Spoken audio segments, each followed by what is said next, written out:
Big Boss Malayalam season 6 season 6 episode number 51 live അപ്ഡേറ്റിലേക്ക് കടക്കുന്നതിന് മുന്നേ നമ്മൾ പുറത്ത് കുറച്ച് അപ്ഡേറ്റുകൾ കണ്ടു. അങ്ങനെ കുറച്ച് പേര് എനിക്ക് മെസ്സേജ് അയച്ചു. നിങ്ങൾ മറ്റേയാൾക്കെതിരെ മാത്രമേ പറയില്ലോ, ഇയാൾക്കെതിരെ ഒന്നും പറയുന്നില്ലേ, ഇയാൾ പറഞ്ഞതിന് നിങ്ങൾക്ക് എന്താ അഭിപ്രായം എന്നുള്ളതെന്നൊക്കെ ചോദിച്ചിട്ട് മെസ്സേജുകളൊക്കെ വന്നിട്ടുണ്ടായിരുന്നു. എനിക്ക് പ്രത്യേകിച്ച് ഒരു കാര്യം പറയാനില്ല. കാരണം ഒരു തെളിവും ഇല്ലാതെ വെറുതെ എന്തെങ്കിലും പറഞ്ഞു എന്ന് കരുതിയിട്ട് നമ്മൾ അതൊക്കെ വിശ്വസിക്കണോ? നമുക്കതിനൊന്നും പ്രൂഫില്ല. ഇങ്ങനെ കാര്യമായിട്ടൊരു സ്ഥലത്ത് വന്നിട്ട് ലൈവ് പറയുകയാണെങ്കിൽ അതിനെ കുറിച്ചുള്ള പ്രൂഫും കാര്യങ്ങളൊക്കെ വെച്ച് കഴിഞ്ഞാലേ ആൾക്കാർ വിശ്വസിക്കുള്ളൂ. അല്ലാതെ എന്തെങ്കിലും പറഞ്ഞു കഴിഞ്ഞാൽ നമുക്ക് വിശ്വസിക്കാൻ പറ്റും. അത് ഒന്നാമത്തെ കാര്യം. പിന്നെ ഈ പറഞ്ഞ ആളെ എങ്ങനെയാണ് വിന്നർ ആയതെന്നതൊക്കെ നമുക്ക് എല്ലാവർക്കും അറിയുന്ന കാര്യമാണ്. ആൾക്കാരുടെ പ്രേക്ഷക പിന്തുണ കൊണ്ടും വോട്ടിംഗ് കൊണ്ടും തന്നെയാണ്. ഒരാള് വിചാരിച്ചാൽ തകർക്കാം, അല്ലെങ്കിൽ ഒരു ഗ്രൂപ്പ് ഓഫ് ആളുകൾ വിചാരിച്ചാൽ തകർക്കാൻ പറ്റുന്ന കാര്യങ്ങളൊന്നുമല്ലത്. എല്ലാം വോട്ടിങ്ങിന്റെ ബേസിസിലാണ് എല്ലാവരും ജയിക്കുന്നത്. കുറെ പേർക്ക് ഇങ്ങനെ ഒരു താല്പര്യമുണ്ട്, ഇന്ന ആളെ വിജയിപ്പിക്കണം എന്നൊക്കെ വിചാരിച്ചാൽ ഒരു സ്ഥലത്തും നടക്കില്ല. അങ്ങനെയാണെങ്കിൽ ബിഗ് ബോസ് മാത്രമല്ല, ഷോ മാത്രമല്ല, എല്ലാ ഷോസും അങ്ങനെ ചെയ്താൽ മതിയല്ലോ. ഓരോരുത്തരെ ഫേവർ ചെയ്തിട്ടാണ് കൊണ്ടുപോകണമെന്ന് പറഞ്ഞിട്ട് എന്താ ഈ ഷോയ്ക്ക് മാത്രം പ്രത്യേകത എന്ന രീതിയിലാണ് സംസാരിക്കുന്നത്? എത്ര ഷോകളുണ്ട്, എത്ര റിയാലിറ്റി പ്രോഗ്രാമുകളുണ്ട്. അവരൊക്കെ ഇങ്ങനെ ആൾക്കാരൊക്കെ എനിക്ക് ഇന്ന ആളെയാണ് ഇഷ്ടം, ഇന്ന ആളെ ഞാൻ വിജയിപ്പിക്കാം എന്ന രീതിയിൽ ആരെങ്കിലും ചർച്ച ചെയ്യോ? അങ്ങനെ വല്ല സംഭവം ഉണ്ടെങ്കിൽ അതിനൊരു ജെന്യൂനിറ്റി ഇല്ലല്ലോ പ്രോഗ്രാമിന് വേണ്ടിയിട്ട്. അപ്പൊ അതിനെ കുറിച്ചൊക്കെ പറയുന്നത് ശരിക്കും എന്താ പറയുക, ഒരു ബാലിശമായ കാര്യങ്ങളാണ്. ഒരു പ്രൂഫും ഇല്ലാതെ, ഒരു കാര്യങ്ങളും ഇല്ലാതെ വെറുതെ വന്ന് വിളിച്ചു പറഞ്ഞിട്ട് ഒരു കാര്യമില്ല. പിന്നെ അതേപോലെ സീസൺ 1 മുതൽ ഈ സീസൺ വരെ എല്ലാ കാര്യങ്ങളും പറയുന്നുണ്ട്. സീസൺ 1 ആള് ജയിച്ചതും നമുക്ക് എങ്ങനെയാന്നുള്ളത് അറിയാം, കറക്റ്റ് ആയിട്ട് അറിയാം. വോട്ടിങ്ങിന്റെ ലെവലൊക്കെ കറക്റ്റ് കണ്ട് ഒരു പെട്ടെന്ന് ഓക്കെ ഇന്ന ആൾക്കാർക്ക് ഇന്ന 10 പേർക്ക് ഇയാളെ ഇഷ്ടമല്ല എന്ന് പറഞ്ഞിട്ട് അവർക്ക് തിരിമറി നടത്തിക്കൂടെ? അന്ന് അങ്ങനെ തിരിമറി നടത്തിയിട്ട് വേറെ ആള് ജയിച്ചോ? ഇല്ല. ഡിസേർവിംഗ് ആയിട്ടുള്ള ആൾക്കാർ തന്നെയാണ് ജയിച്ചത്. പിന്നെ പുറത്തായ ആൾക്കാർ എങ്ങനെയാ പുറത്തായെന്ന് നമുക്ക് എല്ലാവരും കണ്ട കാര്യങ്ങളാണ്. വെറുതെ ഒന്നല്ല പുറത്തായത്. ഓക്കെ, ബിഗ് ബോസ് പറഞ്ഞോ നീ പുറത്ത് വോട്ടേ പറഞ്ഞിട്ട് വിട്ടതാണോ? അവർ ചെയ്ത പ്രവൃത്തികൾ കൊണ്ടല്ലേ പുറത്തായത്. അല്ലാതെ വെറുതെ നല്ലോണം ഗെയിം കളിച്ചുകൊണ്ടിരുന്ന ആളെ വെറുതെ പുറത്താക്കുവോ? അതിനൊക്കെ നല്ല വാലിഡ് റീസൺ എല്ലാ സീസണിലും ഉണ്ടായിട്ടുണ്ട്. പുറത്താക്കേണ്ടവരെ പുറത്താക്കിയതും ഉണ്ട്. അല്ലാതെ വെറുതെ എന്തെങ്കിലും പറ്റി ഇവർക്കാണ് കപ്പ്, ഇവരെയാണ് വിചാരിച്ചിട്ടല്ല ഈ ബിഗ് ബോസ് പറഞ്ഞ ഷോ മുന്നോട്ട് പോണത്. ഞാൻ അതിനെ ഒരിക്കലും അവർ പറഞ്ഞ കാര്യം സപ്പോർട്ട് ചെയ്യില്ല. കാരണം ഇതുവരെ സീസണിലൊക്കെ വെച്ചിട്ട് എനിക്ക് മനസ്സിലായ കാര്യങ്ങൾ വെച്ചിട്ടാണ് ഞാൻ പറയുന്നത്.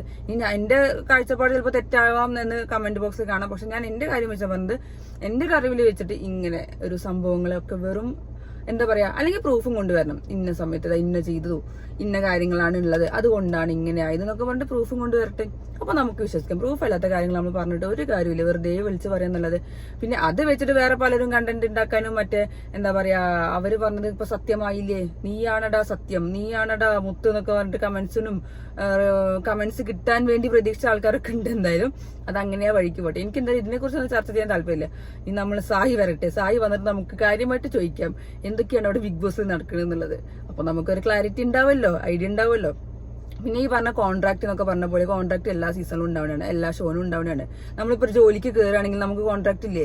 നമ്മൾ ജോലിക്ക് കയറി കഴിഞ്ഞാൽ അവർ നമ്മളെ പുറത്താക്കി കഴിഞ്ഞാൽ നമ്മൾ പറയും ആ ഒരു കമ്പനി നന്നല്ല, കമ്പനി മോശമാണ്, കമ്പനി വേണ്ടപ്പെട്ട ആൾക്കാരെ മാത്രമേ വർക്ക് ചെയ്യാൻ ശ്രമിക്കുള്ളൂ എന്നൊക്കെ പറയോ? ഇല്ലല്ലോ. അപ്പൊ അതാണ് സംഭവം. അപ്പൊ അവർക്കൊരു കോൺട്രാക്ട് ഉണ്ട്. ആ കോൺട്രാക്ട് ഒക്കെ കഴിഞ്ഞിട്ട് അവർ പതിയെ പറഞ്ഞോട്ടെ. പിന്നെ ഈ സീസണിലെ കാര്യം പറഞ്ഞു, ഈ സീസണിൽ ഒരാളെ പുറത്താക്കിയതിനെ കുറിച്ചും പറഞ്ഞു.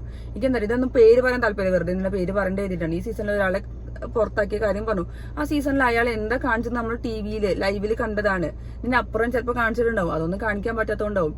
എനിക്ക് ഇതൊക്കെ നമുക്ക് ക്ലാരിഫിക്കേഷൻ വേണമെങ്കിൽ സായി വരട്ടെ, സായി വന്നിട്ട് നമുക്ക് വിശദമായ അനാലിസിസ് നടത്തി. എനിക്ക് കുറേ കാര്യങ്ങൾ അറിയാനുണ്ട്. ഞാൻ എന്റെ പേഴ്സണലി കുറച്ച് കാര്യങ്ങൾ കാരണമിട്ട് വേണ്ട കാര്യങ്ങൾ മാത്രം നമുക്ക് എല്ലാവർക്കും ഡിസ്കസ് ചെയ്യാം. അപ്പൊ ആ ഒരു വിഷയം അവിടെ കിടക്കട്ടെ. ബാക്കി അത് അവരുടെ കാര്യങ്ങള് പ്രൂഫും കാര്യങ്ങളും കൊണ്ടുവരട്ടെ. അവരുടെ കേസായി പോട്ടെ, അത്രേ ഉള്ളൂ. എന്തായാലും ഷോക്ക് ഒരു ക്രെഡിബിലിറ്റി ഉണ്ട്, അത് കളയാൻ വേണ്ടിയിട്ട് എന്തായാലും അവർ ശ്രമിക്കൂല, അവർ ചെയ്യൂല. ഇങ്ങനെ ഒരു ഷോന് എത്ര പേര് വർക്ക് ചെയ്യണോ പിന്നില്ല. അത് ഇങ്ങനത്തെ ഒരു ഷോന് വേണ്ടിയിട്ട്, ഈ റിയാലിറ്റി ഷോക്ക് വേണ്ടി എത്ര ക്യാമറ ഉണ്ട്, എത്ര എഡിറ്റർമാരുണ്ട്, എത്ര ആൾക്കാരുടെ പിന്നീട് നടക്കുന്നുണ്ട്. അങ്ങനൊക്കെ ചെയ്യോ? ഇതൊക്കെ പറയുന്നതിന് എന്താ പറയാ, ഒന്നും പറയാനില്ല. നമ്മൾ വിചാരിച്ച പോലെ ഇപ്പൊ അതാണ് ഈ സീസണിൽ എല്ലാവരും വിചാരിക്കുന്നത് ജാസ്മിന് കപ്പ് എന്നൊക്കെയാണ് പറയുന്നത്. ജാസ്മിന് കപ്പ് എവിടെയെങ്കിലും എഴുതി വെച്ചോ? ഇനിയിപ്പോ എല്ലാവരും പറയും ജാസ്മിന് അഥവാ കപ്പ് കൊടുത്തില്ലെങ്കിൽ പറയും അതെ ഇവര് പറഞ്ഞുകൊണ്ടാണ് ജാസ്മിന് കപ്പ് കൊടുക്കാത്തെന്ന് പറയും. പിന്നെ അതിൽ കുറെ വേറെ അലിഗേഷൻസ് നമ്മൾ പറഞ്ഞു, കാസ്റ്റിംഗ് കൗച്ച് പോലത്തെ അലിഗേഷൻസ് വന്നത് കണ്ടു. അതാ പറഞ്ഞു. ഇനിയിപ്പോ ഞാൻ പറഞ്ഞതിന് എന്താ പറയാ, എന്ത് പറഞ്ഞിട്ട് എനിക്ക് കാര്യമില്ല. ഇന്നെ കമന്റ്സിന് പറയണതിന് എനിക്ക് കുഴപ്പമൊന്നുമില്ല. കാരണം പ്രൂഫ് ഇല്ലാതെ നമുക്കൊന്നും വിശ്വസിക്കാൻ പറ്റില്ല, അത്രേ ഉള്ളൂ. നമ്മൾ പ്രൂഫ് വെച്ച് കാര്യങ്ങൾ പറയുകയാണെങ്കിൽ നമുക്കത് വിശ്വസിക്കാം എന്നുള്ളത്. കാരണം ഞാൻ പറയാം, ഇപ്പൊ നാളെ അയാള് പ്രൂഫും കൊണ്ടുവരണമെങ്കിൽ നമ്മൾ ശരി പറയും, ഓക്കെ ശരിയാണ്, ഇത് സത്യമാണെന്ന് നമുക്ക് തോന്നും. അത്ര തന്നെ ഉള്ളൂ. നമ്മളിപ്പോ പറയുന്നത് ഇങ്ങനത്തെ ഒരു കാര്യം കണ്ടാണ്, നമ്മൾ കേട്ട കാര്യം വെച്ച് നമ്മൾ വിശ്വസിക്കാൻ പറ്റില്ല. അപ്പോൾ പ്രൂഫ് കൊണ്ടുവന്ന് നമ്മൾ എന്തായാലും വിശ്വസിക്കുന്ന കാര്യം എന്നല്ല പറഞ്ഞാൽ നമ്മൾ പൊതുവെ കാണികൾ വിശ്വസിക്കുന്നത്. പിന്നെ ഇതൊരു സ്ക്രിപ്റ്റഡ് ഒന്നുമല്ല, ആ ഒരു ഗെയിം അങ്ങനെയാണ്, ആ ഗെയിമിൽ അങ്ങനെ പോണ ഷോ ആണ് ബിഗ് ബോസ് എന്ന് പറയുന്നത്. അപ്പൊ നമുക്ക് അതിന്റെ എത്രത്തോളം ഉള്ള കാര്യം നമുക്ക് എല്ലാവർക്കും അറിയുന്ന കാര്യം തന്നെയാണ്. ഓക്കെ, അപ്പൊ അത് വിടാം. എനിക്ക് അതിനെ കുറിച്ച് കൂടുതൽ പറയാൻ താല്പര്യമില്ല. അപ്പൊ ഇന്നലത്തെ ലൈവ് അപ്ഡേറ്റ് രാത്രി എന്താന്ന് വെച്ചാല് കുറച്ച് ജബ്രികളുടെ കഥകളായിരുന്നു. എന്തൊക്കെയാണ് എന്താ ഞാൻ പറയാ, ഇത് തന്നെയാണ് ഇപ്പൊ ഈ വീക്കെൻഡ് എപ്പിസോഡ് കഴിഞ്ഞാൽ ഇവർക്ക് രണ്ടുപേർക്ക് എന്തോ കാര്യമായിട്ട് സംഭവിക്കുന്നതാണ് എനിക്ക് തോന്നുന്നത്. ലാലേട്ടൻ ഇനി വീക്കെൻഡ് എപ്പിസോഡ് കാണിച്ചു കഴിഞ്ഞിട്ട് ഇവരോട് വല്ലതും പറയുന്നുണ്ടോ, അല്ലെങ്കിൽ ഇവർക്ക് മാനസികമായിട്ട് ഓക്കെ ഈ പ്രാവശ്യത്തെ വീക്കെൻഡ് എപ്പിസോഡ് കഴിഞ്ഞു ഇനി ആ 2 ദിവസം കരയാന്ന് പറഞ്ഞിട്ടും പണിയെടുക്കാതെ ഇരിക്കാന്ന് വിചാരിച്ചത് ഇങ്ങനെ പ്ലാൻ ചെയ്ത് ചെയ്യുന്നതാണോ എന്ന് എനിക്ക് ഒരു ഐഡിയ ഇല്ല. ഈ വീക്കെൻഡ് എപ്പിസോഡിൽ കാര്യമായിട്ട് ജബ്രികളെ ഒന്നും പറഞ്ഞിട്ടില്ല. അതിന് ജാസ്മിൻ അവിടെ ഇരുന്ന് പിന്നെയും കരച്ചിൽ, എനിക്ക് നിന്നോട് പ്രണയമാണ്, എനിക്ക് നീ ഇല്ലാതെ ജീവിക്കാൻ പറ്റില്ല, അങ്ങനെ ഇങ്ങനെയെന്ന് പറഞ്ഞ് കുറെ സീനുകൾ കണ്ടു. രാത്രി 2 മണിക്കും 3 മണിക്കും ഒക്കെ ഇരുന്ന് കരയുക, തോളി ചെരിഞ്ഞ് കിടക്കുക, പിന്നെ മറ്റേ ഡ്രസ്സിംഗ് റൂമിന്റെ അവിടെ പോയി അലറി വിളിച്ച് ഡ്രസ്സിംഗ് റൂമിന്റെ ഉള്ളിലേക്ക് പോവുക, എന്നിട്ട് ഗബ്രി വന്നിട്ട് റസ്മിനെ വിളിച്ചിട്ട് നോക്കാൻ പറയാ. എന്തൊക്കെയാണ് അവിടെ നടക്കുന്നത്? ഇത് ശരിക്കും ജാസ്മിന് ഗബ്രീനോട് ശരിക്കും പ്രണയമായോ? അതാണ് എനിക്ക് മനസ്സിലാവാത്തത്. കളിച്ചപ്പോ സീരിയസ് ആയ പോലെ തന്നെയാണ് ആയത്. ഇവർ രണ്ടുപേരും എന്തായാലും പ്ലാൻ ചെയ്തിട്ടോ അല്ലെങ്കിൽ പ്രണയ നാടകം കളിച്ച് ലവ് ഡ്രാമ കളിച്ചിട്ട് പോവാൻ തന്നെ വിചാരിച്ചത്. പക്ഷെ ഗബ്രി അങ്ങനത്തെ ഒരാളെ അല്ലാന്ന് കണ്ടാൽ മതി. ഗബ്രി ശരിക്കും ഒരു മാനിപ്പുലേറ്റർ ആണ്. ഗബ്രി എന്ന് ജാസ്മിൻ എന്റെ കയ്യിൽ നിന്ന് പോകുന്നു, അതായത് ഗെയിം ഒന്ന് പോകുന്നുണ്ടോ എന്നുള്ള രീതിയിൽ തോന്നിക്കഴിഞ്ഞാൽ മെല്ലെ നൈസായിട്ട് ഗബ്രി ജാസ്മിനെ ഈ വലയത്തിലേക്ക് കൊണ്ടും ജാസ്മിൻ അതിൽ വീഴുകയും ചെയ്യും. അപ്പൊ ഇങ്ങനെയൊക്കെയാണ് സംഭവങ്ങൾ. അപ്പൊ ഇന്നലെ കുറെ ഉണ്ടായിരുന്നു ജാസ്മിൻ ഇങ്ങനെ കരച്ചിലും പിഴിയലും ഒക്കെ ആയിട്ട്. അതായത് എനിക്ക് നിന്നെ ഇല്ലാതെ ജീവിക്കാൻ പറ്റില്ല, നീ വേണം എനിക്ക് നിന്നോട് പ്രണയമാണ്, എന്താ തെറ്റാണെന്ന് അറിഞ്ഞിട്ട് ഇവള് പറയുന്നുണ്ട് എനിക്ക് പ്രണയമാണ്. പക്ഷെ ഗബ്രി പറഞ്ഞ് എനിക്ക് അങ്ങനെ ഒരു റിലേഷൻ താല്പര്യമില്ല എന്നൊക്കെ. മീൻസ് മേ ബി റിലീജിയന്റെ വ്യത്യാസം കൊണ്ടും അവരുടെ പുറത്തുള്ള കാര്യങ്ങളൊക്കെ ആലോചിച്ചിട്ട് തന്നെയാവും. പിന്നെ ജാസ്മിൻ അതൊന്നും നോക്കണില്ല, എനിക്ക് പ്രണയമാണെന്ന രീതിയിൽ തന്നെയാണ് സമ്മതിക്കുന്നത് പറയുന്നത്. പക്ഷെ ഗബ്രി അതിനൊന്നും ഒട്ടും വില കൊടുക്കണില്ല. എന്താ എനിക്കറിയില്ല. ഇനി ഗെയിമായിട്ട് തുടങ്ങിയ സാധനം ഇപ്പൊ ഗെയിം അല്ലാത്ത രീതിയിലാണ് പോകുന്നത്.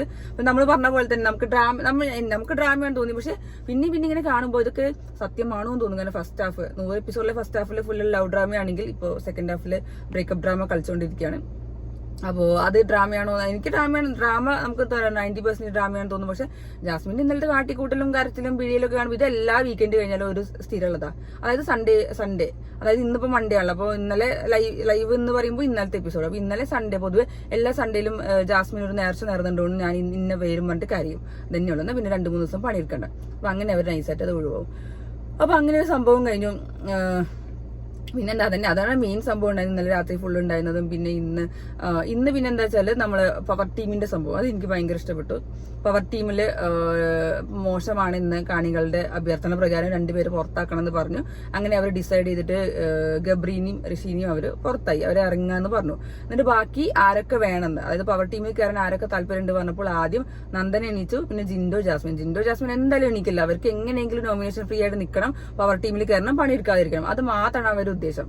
മെയിനായിട്ട് എനിക്ക് തോന്നുന്നത് പണിയെടുക്കാതിരിക്കാനാണ് തോന്നുന്നുണ്ട്. അവർ 3 പേര് എണീച്ചപ്പോൾ കുറച്ച് കഴിഞ്ഞപ്പോഴാണ് സായിയും സിജോയും കൂടി പ്ലാൻ ചെയ്തിട്ട് അവർ എണീച്ചത്. സായി അത് പറയും ചെയ്തു. ജിൻഡോയും ജാസ്മിനും കയറി ഉണ്ടെങ്കിൽ എന്തായാലും നമുക്കൊന്ന് ടാക്കിൾ ചെയ്യാൻ വേണ്ടിയിട്ടാണ് ഞാനത് കയറിയുന്നത്. അങ്ങനെ അവർ 5 പേരും കൂടി കയറിയിരുന്നു.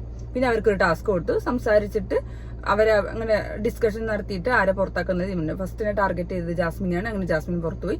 പിന്നെ ജിൻഡോ പുറത്തായി. പിന്നെ അവസാനം സിജോ പുറത്തായി. അപ്പൊ സിജോ സായി ഒക്കെ ഒരു പ്ലാനിങ്ങിലാണ് നടക്കുന്നതാണ് എന്റെ വിശ്വാസം. അല്ല, ഗെയിം നമുക്ക് എങ്ങനെ വേണമെങ്കിൽ കളിക്കാമല്ലോ. ഒരാളെ പിടിക്കണമെങ്കിൽ ഒരാളെ പിടിക്കുക, ആവശ്യമുണ്ടെങ്കിൽ ഗെയിം കളിക്കുക. അപ്പൊ സായി സിജോനെ പിടിച്ചു. അവർ ഡിസ്കസ് ചെയ്തിട്ട് എന്തായാലും സിജോ പോയി.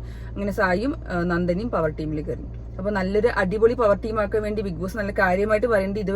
ഇതുവരെ പോലെയുള്ള പവർ ടീം അല്ല ഇതെന്ന് സായിനോടും നന്ദനോടും അവർ എസ്പെഷ്യലി നല്ലോണം പറയുന്നുണ്ട്. സായിനോട് നന്ദനോട് മാത്രമല്ല പൊതുവെ പറയുന്നുണ്ട്. കഴിഞ്ഞ ആഴ്ചത്തെ പവർ ടീം ഭയങ്കര മോശമായിരുന്നു. പക്ഷെ അതിന് മുന്നത്തെ പവർ ടീം സൂപ്പർ ആയിരുന്നു നമ്മൾ പറഞ്ഞതാണ് സിബിന്റെ ഇത് വെച്ചിട്ട്. പക്ഷെ ഇപ്രാവശ്യത്തെ പവർ ടീം മോശമാണെന്ന് പറഞ്ഞിട്ട് നമ്മളിപ്പോ എന്തായാലും അവരോട് നല്ലോണം ചെയ്യാൻ പറഞ്ഞിട്ട്. അപ്പോൾ നല്ല അടിപൊളി പവർ ടീമായിട്ട് തന്നെ ആണെന്നാണ് എന്റെ ഒരു ആഗ്രഹം. സായി എന്താ നല്ല അങ്ങനെ ചെയ്ത് കഴിഞ്ഞാൽ പണിഷ്മെന്റ് കൊടുക്കാനും നല്ല അടിപൊളിയായിട്ടും ഒക്കെ ചെയ്യണമെന്നാണ് എനിക്കൊരു തോന്നല്. അതായത് നല്ല അടിപൊളിയായിട്ട് പവർ ടീം പോട്ടെ വിചാരിച്ചിട്ടാണ്. അപ്പൊ നമുക്കിനി പവർ ടീമിന്റെ കാര്യങ്ങളൊക്കെ എന്തൊക്കെയാന്നുള്ളത് ഇന്ന് കാര്യമായിട്ട് അങ്ങനെ ഒന്നും ഉണ്ടായിട്ടില്ല. പിന്നെ നോറ കരഞ്ഞു. നോറ എന്തോ സീരിയസ് എന്തൊരു ഇഷ്യൂ കാരണമാണ് കരയുന്നത്. വീണ്ടും കരച്ചിൽ തുടങ്ങി. ഇന്നിപ്പോ വേറെ കണ്ടന്റ് ഇല്ലാത്തതുകൊണ്ടാവും ചിലപ്പോൾ ഇങ്ങനെ തുടങ്ങിയിട്ടുണ്ടാവുക. അപ്പോൾ അങ്ങനെ ഒരു സംഭവം കഴിഞ്ഞു. അപ്പോൾ ഇനി വേറെ ഇപ്പോൾ പ്രത്യേകിച്ച് ഒന്നുമില്ല. എന്തായാലും സായും സിജോവും ഒന്ന് ചേർന്ന് കഴിഞ്ഞാൽ ചിലപ്പോൾ അടിപൊളി ഗെയിമിനെ നമുക്ക് പ്രതീക്ഷിക്കാം. അവർ കറക്റ്റ് കാര്യങ്ങൾ പോയിന്റൊക്കെ നല്ലോണം പറയുന്നുണ്ട്, നല്ലോണം ഡിസൈഡ് ചെയ്യുന്നുണ്ട്. അപ്പുറത്ത് മാത്രമല്ലല്ലോ ടീം വേണ്ടി, ഇപ്പുറത്തൊക്കെ ടീം വേണ്ടേ? ഒറ്റയ്ക്ക് കളിക്കാനാണ് വന്നെങ്കിലും ചില സാഹചര്യങ്ങളിൽ ടീമായിട്ടൊക്കെ നിൽക്കാമല്ലോ. അപ്പൊ അങ്ങനെയൊക്കെ സംഭവങ്ങൾ ഉണ്ടായിട്ടുണ്ട്. അപ്പൊ നമുക്ക് ഇനി ഈ സംഭവങ്ങൾ തന്നെയാവും മിക്കവാറും ഉണ്ടാവും. പിന്നെ ജയിൽ നോമിനേഷൻ ഉണ്ട് തോന്നുന്നു. അല്ല, ഇന്ന് മറ്റേ നോമിനേഷൻ, അതായത് എവിക്ഷന്റെ നോമിനേഷൻ. അങ്ങനെ സായി എന്തായാലും ഇപ്രാവശ്യം ഇതിലുണ്ടാവില്ല, കാരണം പവർ ടീമിലുള്ളതുകൊണ്ട്. പിന്നെ അതേപോലെ ഇപ്രാവശ്യം എല്ലാ ടീമും മത്സരിക്കണം എന്നാ പറഞ്ഞ, പവർ ടീം ഉൾപ്പെടെ ഫിസിക്കൽ ടാസ്ക് ഒക്കെ വരും. അപ്പൊ എനിക്ക് തോന്നുന്നു നല്ല അടിപൊളി ഫിസിക്കൽ ടാസ്ക് ഒക്കെ ഇപ്രാവശ്യം എന്തായാലും കൊടുക്കണം. 50ാമത്തെ എപ്പിസോഡ് കഴിഞ്ഞല്ലോ, കുറച്ച് പണിയെടുക്കട്ടെ വിചാരിച്ചിട്ട് ബിഗ് ബോസ് കൊടുക്കും എന്തായാലും. അപ്പോൾ ഇതൊക്കെയാണ് ഇന്നത്തെ കാര്യങ്ങൾ ലൈവ് അപ്ഡേറ്റിലുള്ളത്. ബാക്കി എന്തെങ്കിലും ഞാൻ പോയിന്റ് മിസ് ആയിട്ടുണ്ടെങ്കിൽ ഞാൻ രാത്രി പറയാം. രാത്രിത്തെ എപ്പിസോഡ് കണ്ടിട്ട് ബാക്കി അഭിപ്രായം പറയാം കേട്ടോ. അപ്പോൾ ടാറ്റാ.